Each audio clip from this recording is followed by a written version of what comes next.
Aloha and welcome back to another Maestro's Vibe. My name is Juan Jefe Espinal and grateful to be back here on the radio with y'all. Today we are WICORizing with Heather. That's right, we got another esteemed guest in the house, Heather Wickersham. Let's hear it for her. We got our amazing guest hosts in the house. Let me throw it over to them over there. Hey, how's it going, everyone? This is Kevin Argueta on the ones and twos. And this is Karina Hernandez. So excited to be back this time around with Heather Wickersham, someone who has been my mentor, my co-teacher, my next door neighbor. It is so amazing to have you here. Welcome. Tell us a little bit about yourself, Heather. Okay, well, thank you so much for having me. I feel privileged and honored that you guys would even think of me to have me on. So I'm excited to talk about school and education. That's something I always am passionate about.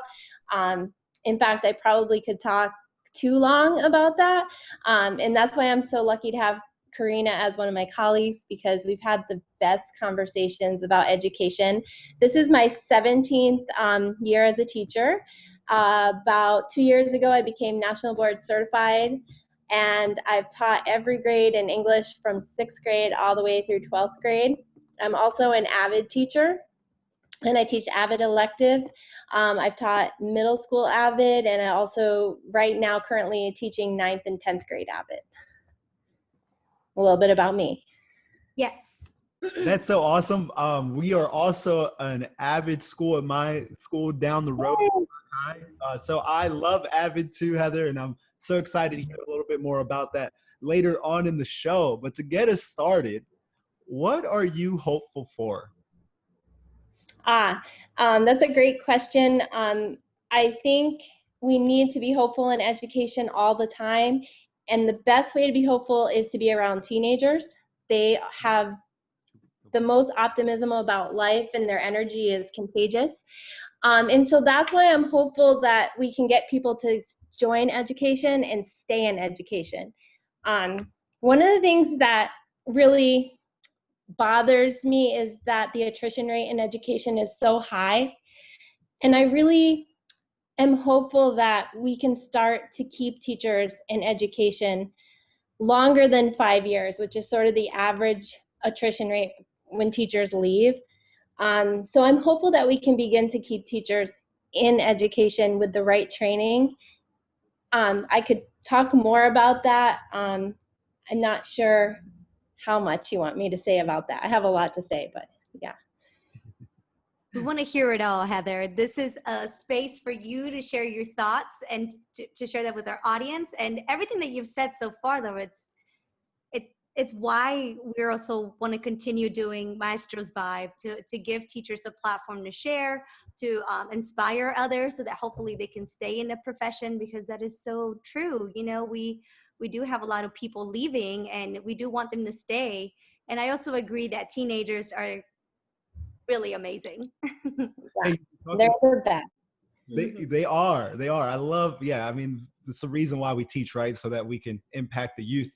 And you were talking a little bit about some things that you would change in the way that educators are, educated. What are some of those changes that you would like to see? Yeah, so I feel really strongly about teacher training, and that's kind of why I'm such a huge AVID proponent. AVID basically changed the way I taught and changed the way I saw students reacting to my teaching. The thing that really worries me is that we have 90,000 teacher vacancies every year in the United States, and that's yearly. We have to fill those vacancies, and a lot of teachers join the profession not knowing ahead of time what's in store. So I feel like if they had the right teacher training, which I feel, I don't know why, but I think a lot of teacher training is outdated. And I think if teachers had the right tools in their hands when they started, like the AVID strategies that provide all the scaffolding that's needed to make students in the classroom access rigorous and high-level reading and writing, that we'd have more teachers stay. When I first started using Avid strategies, it was the first time that I saw 100% engagement in my classroom. And all students could access rigorous reading. So reading at a high level. It wasn't like, oh, this is too hard.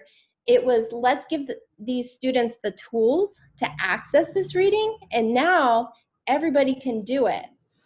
I kind of want to reverse backwards a little bit to why teachers leave education. And one of the things that I've read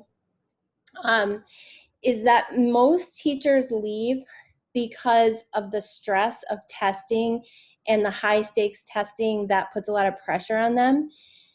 And I feel really strongly that that needs to not dictate how long teachers stay in education. I think if teachers have the right tools and can get students engaged in the class with the right tools, then the testing is no longer a stress or a pressure on them, but instead it's just a means to get students to show what they've learned. And if you're working really hard and working towards standards and giving students the tools, the test becomes now a way for kids to be proud of their learning and be able to show everything they've done with you in the classroom rather than a stress. So for me, yes, testing can be stressful if you let it be stressful, or you can use it as a tool to motivate your teaching. I feel really strongly about that. I've heard so much negative talk about testing and teaching to the test, but I think the teacher can flip the switch and use the testing to motivate their students and motivate themselves to get students to show that their excellence. I'm not sure if that makes sense. No, you bring up a powerful strategy. And as someone who has been teaching now for close to 10 years and firmly believes that teaching stinks a lot of times, Yeah. I think I'm very intrigued by what you're saying, and I definitely want to dig into this concept of Avid a little bit more. I've heard it thrown around a lot. My school is not an Avid school, so just a little bit more about like what does that stand for, first of all, and then kind of more philosophically, what does that stand for, if you know what I mean? Yeah, that's a great question. Well, first of all, that's one of the first things that I always teach my students is what AVID stands for, because a lot of them join the AVID elective and they don't know what the acronym means. So it stands for Advancement via Individual Determination. And so I tell students, you're here, you're sitting in this AVID elective because you are determined to succeed at whatever you do. And AVID is definitely aimed at the college-bound student, but there are strategies that students learn in AVID that can get them better grades in high school. And then the WICORizing part, which is ironic, since my last name is Wickersham, stands for writing, inquiry, collaboration, organization, and reading. And that's the part where when I began to WICORize my lessons and review my lessons and look at them and say, okay, is there any inquiry in this lesson? Do students have an opportunity to question their learning or question what's important about this learning, or are they given an essential question at the beginning of the lesson to motivate them to be able to answer that question at the end of the lesson, the essential question? It's a check-in for the teacher. If there is no essential question, then why are the students learning it? What are they learning? If students don't know what they're learning, or the teacher doesn't know what they're supposed to be learning at the beginning by establishing an essential question, like, oh, let me ask this question, then that's when engagement starts to fall apart in the classroom. And I think that's why teachers leave. Like, what am I doing? I don't know. My students don't know what they're doing, because I haven't set that question for them, the inquiry, the collaboration. I always tell my AVID students that people don't get fired from their jobs because they can't do their jobs, but they get fired from their jobs because they can't collaborate with other people and work with the people around them. And so that collaboration piece is so important.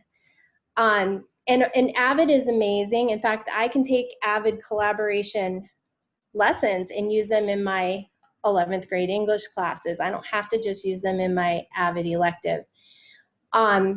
But again, going back, if you're a teacher and you're checking and you're looking at your lesson plan and you're like, oh, I don't have an essential question. I don't know what the focus of this lesson is. Or have I given my students an opportunity to dialogue and collaborate and work towards an answer to what they're learning? Have I given my students an opportunity to organize their thoughts, that's the O in Wicker, or organize what they're learning in notes, and write it down, because now I've organized all this information, I've written it down, that's the W in Wicker. I've done some writing, I've pulled my thoughts together, I'm answering the essential question, and also include some reading. Have I read other students' notes? Have I read something to give me a foundation for my learning? Because now if I have an essential question that I'm answering and I'm writing about it and I'm reading about it and I'm talking to my peers in class about it and I've organized this information, now the learning begins, and so does the engagement for students. And I really believe that if teachers feel that, for me, when I began to do that, I looked around the classroom, nobody was bored, nobody was complaining, nobody said, you know, I don't get it. Kids were now engaged, and I went, oh, so if I do this, kids like learning, and I feel good as a teacher, and I feel productive. Okay. How did you feel? And this is me pulling back the curtain a little bit for all our listeners and all our watchers here. But how did you feel when you found this strategy and it aligned so well with your last name? That's amazing. Honestly, right before we were on air, again, pulling the curtain back just a little bit, Karina suggested the name WICORizing with Heather. And I was like, Karina, I don't feel comfortable messing around with her name. I barely even know Heather. I never spoke to her personally. I know we teach next to each other. And Karina's like, no, that's the strategy. And I was just shocked again. So how did you feel when it all kind of came together like that? That's serendipity, if you ask me. Oh, yeah. My students laugh about it all the time. And I've even had students who think that Avid named it after me, because they're like, you're Wickersham. Oh, it's after. No. It's just how it worked out. And I agree, it's serendipity, but I honestly believe it's what's caused me to stay in teaching. Like, learning this, I now realize that teaching is not, it's not just a wishful thing where you show up and you want to do good for kids, but there are definite things that you can do to make learning happen in your classroom. And, you know, I don't think a lot of people realize that there are formulas to teaching that work, and people have researched them and figured them out. Yeah. And it is a science to a certain degree. And I think that's why people leave, because they don't know that ahead of time. They just sort of show up and think, like, you know, I'm going to do good for kids, but they're not sure what to do for kids. For the how, right? And this is like how you can break it down, how you do it. And I remember being at an AVID conference with you and joking about it, like, this was named after you. Like, this is what it's what you're doing in the classroom. And I remember when I learned the strategies as well. I was like, oh my goodness, this is a great framework to have. And actually, working with Heather, being a co-teacher with her for 2 years, I was able to see all of this in action. Yeah, I was so blessed that in my second year, our school, Conewaina High School, took on the co-teaching, and now it's, you know, we can see it in different departments. And Heather and I, we were, well, I'm very thankful for Heather, because I was, again, a second year teacher, and she agreed with this. She was like, yeah, let's try it. And I am who I am now because of Heather. So I'm so thankful for you to be here and for you to be sharing what makes your classroom so powerful, and your teaching, and now national board certified too. Snaps and sparkles to Heather.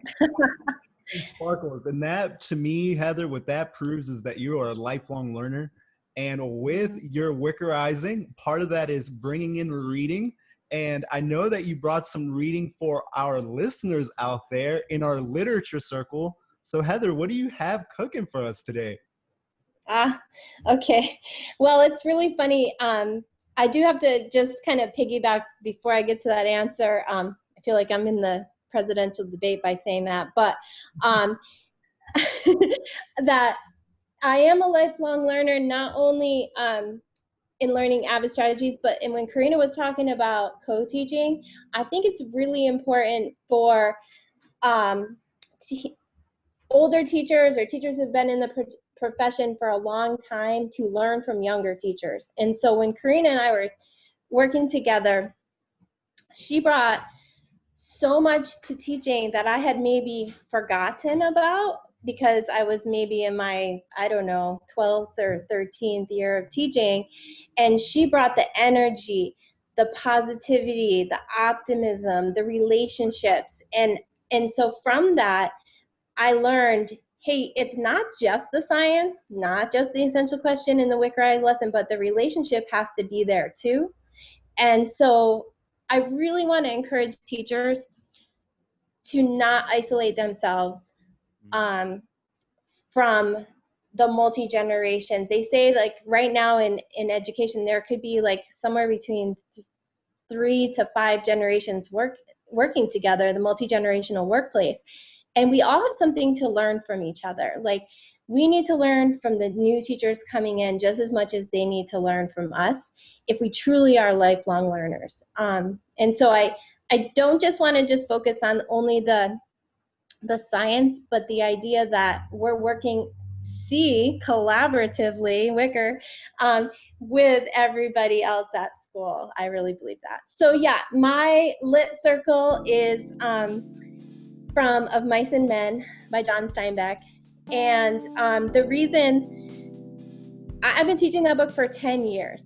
And I actually, there was a teacher I worked with in Oregon, and he used to read the book to his class. And I thought he was a really great teacher. And again, I'm always learning from other teachers that I work with. And I thought, well, I'm going to try that book too, because he's a great teacher. And if he reads that with his class, it's probably good. So the thing about Of Mice and Men that I love so much is, for 10 years, the themes have been relevant. There is sexism, there's racism, there's social and socioeconomic inequality. There is, inequality between men and women. And so for me, and there's prejudice, and the list goes on. And at any given year, no matter what's happening in the United States, I can pick that book up with my students, and we can take these issues that are so important to all of us and talk about them through a story, which makes it accessible for everybody to talk about how what I do with the students is we create a microcosm, and we say, okay, let's look at these themes of inequality and sexism and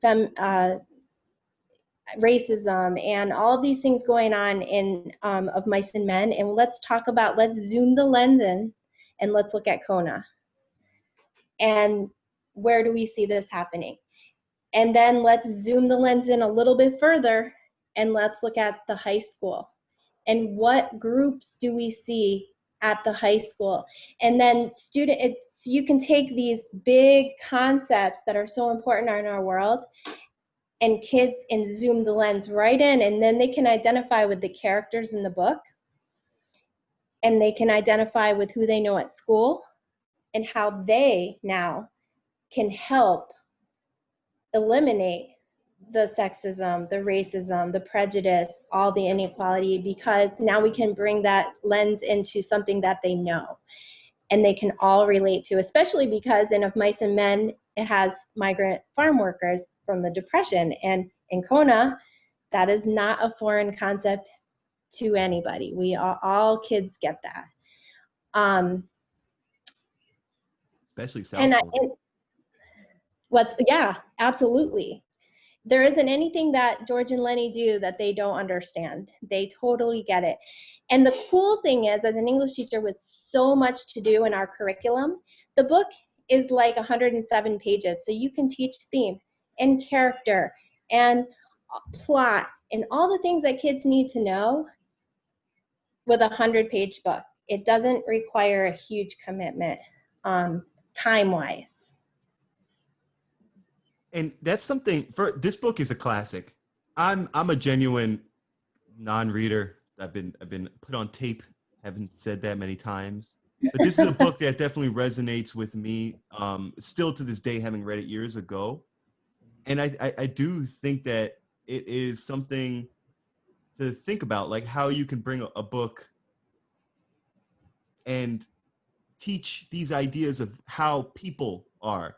And that's one thing, like, is hard to teach kids. Like, why is theme important? Why is understanding character important? Well, because understanding people is important, you know, and hopefully people understand that, but you can understand people because of these timeless characters that John Steinbeck put down on paper timelessly. Like, it's amazing. It is amazing. And as someone who doesn't read, there are certain books that resonate with me. In that moment, like maybe it's the bunnies, you know what I mean? Maybe it's the way he overuses his strength. You know, I mean, those things like that's something that is, I know as a man, I think about, and I'm like, you got to love cautiously, man.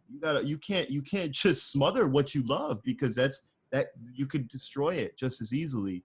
So thanks for bringing that up. That's a powerful book. I really appreciate that.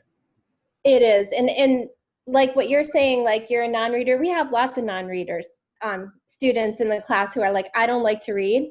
I have never had a student finish Of Mice and Men and say, I didn't like that book. They talk about the book, they cry, they, leave the class upset, and they are invested in the characters. And so as a teacher, if you're going to hook your kids in and try to pull them into reading, it's just, to me, the best way to do it through that novel.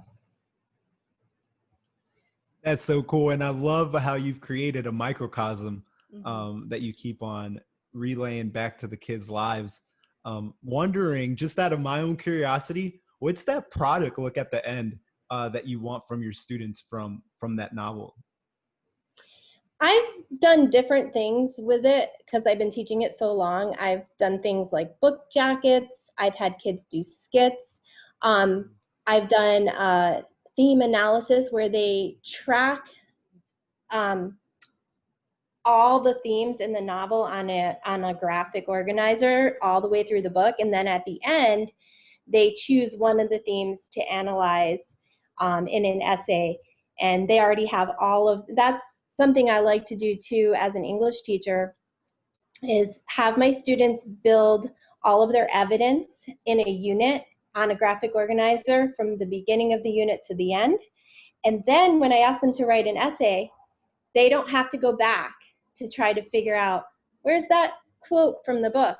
Or I don't remember, because everything is in the graphic organizer.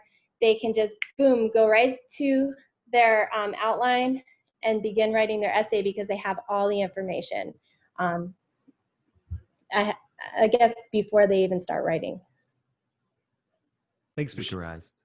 WICORize. Yeah, WICORizing the lessons. It's so cool. And again, I've seen this happen. I've worked with Heather, and it's so true. And I know I've mentioned this before to you, Heather, but I think it was last year, a student came across a post about Of Mice and Men and tagged me on Instagram and was like, "Oh, look, Ms. Hernandez," and this was a student who we taught like 4 years ago, and it's, again, it's timeless and it's memorable, and thank you so much for sharing that. I really appreciate Yeah, I mean, every year I think maybe I'll do something different, but it's just a winner every time.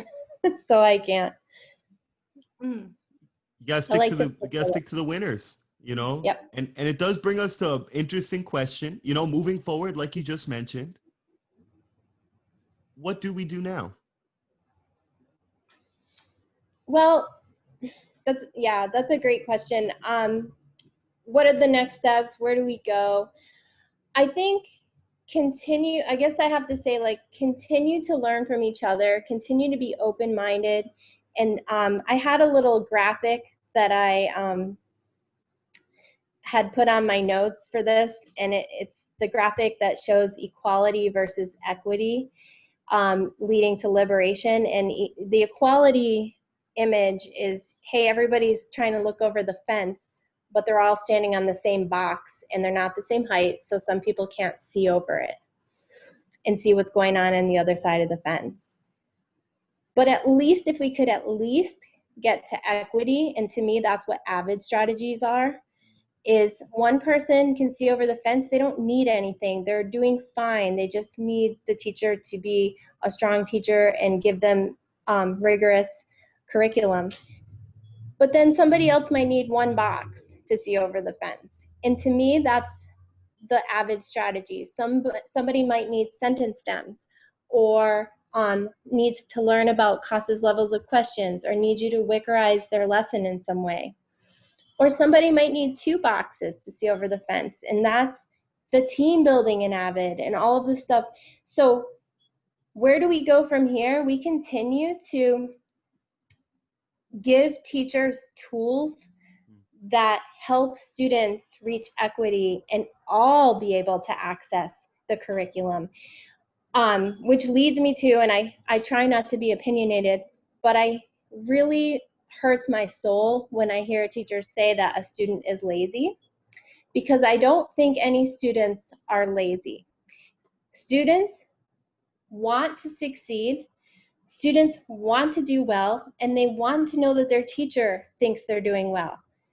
So it's up to us to continue to give them the tools, the equity, whether it's, like I said, sentence stems, graphic organizers, whatever those tools may be, to give them access to their education. We need to give them the tools to help them access education, because they want to be successful and they want to do well in school. I don't think there's any student who is not doing the work because they don't want to. And where do we go from here? We continue to give teachers tools. We continue to we don't give up and say they're too old or they're not going to do it, because we've all been in faculty meetings where it feels that way sometimes, but we're not giving up. We're going to continue to share what works and continue to breathe positivity into what we know our students can do, and not give up on that, because if we do, we give up on our kids and our students.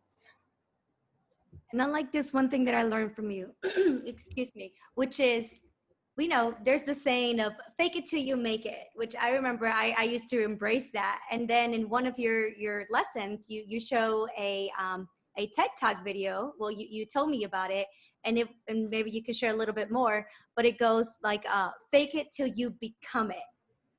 Yep. And that's something that I learned so much from you, and I love it.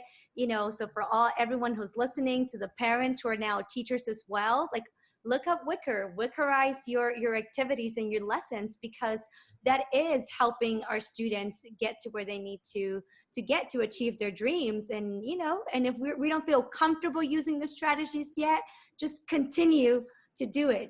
Fake it till you become it. Yeah, Heather. That's so. Go ahead. Sorry. Okay. Well, I was gonna say, a long time ago, when I was in my 5th year of teaching and I was not confident in what I was doing, a teacher said to me, I remember when I first started teaching, I felt like a fraud walking through the halls. I'm not a teacher. I don't know what I'm doing. And she said, you're going to reach a point someday where you don't feel like a fraud walking through the halls. And then when I saw that Fake It Till You Become It TED Talk, I realized I have to just continue to be the teacher that I want to be. And eventually I will be the teacher I want to be. I have to keep faking that until I become it. And, you know, there's a lot of science they share in that TED Talk, but about why that happens. But I truly believe it does. Because when I wasn't confident, I just walk into the classroom and I would just envision being the teacher that I wanted to be. And eventually it started to become so. Mm-hmm. Well, thank you so much for being a champion for kids and being a champion for our profession. WICORize your lessons. We're going to be dropping those along with this podcast so that you all have, WICORize lesson plans that you can use, the templates, and just understand it a little bit more. And with that, I know that one thing you keep mentioning, Heather, is about collaborating and making sure that that's where we go from here on out. And I just want to invite everyone to follow us on Twitter. We are retweeting, different events that are happening throughout education here in Hawaii. GLSEN is throwing an event soon where Millie is going to be talking, another educator from Oahu that we've had here as a guest before. So check it out, learn about those resources that GLSEN has given to educators all across the state and nation. And with that, thanks again, Heather. This has been another Maestro's Vibe. Check us out on social media. Mahalo. Thank you very much. I appreciate you guys having me. Really appreciate it. You guys are fearless as well. Thank you, Heather. It's been an honor. We appreciate you. Thank you so much for joining us on this wonderful day. Yay. Thank you. Bye-bye. Ahui ho. See you later, audience. Thank you all so much for listening. Thank you all so much for watching us on YouTube. Big mahalo, Teach for America, for that Zoom hookup. Ahui ho.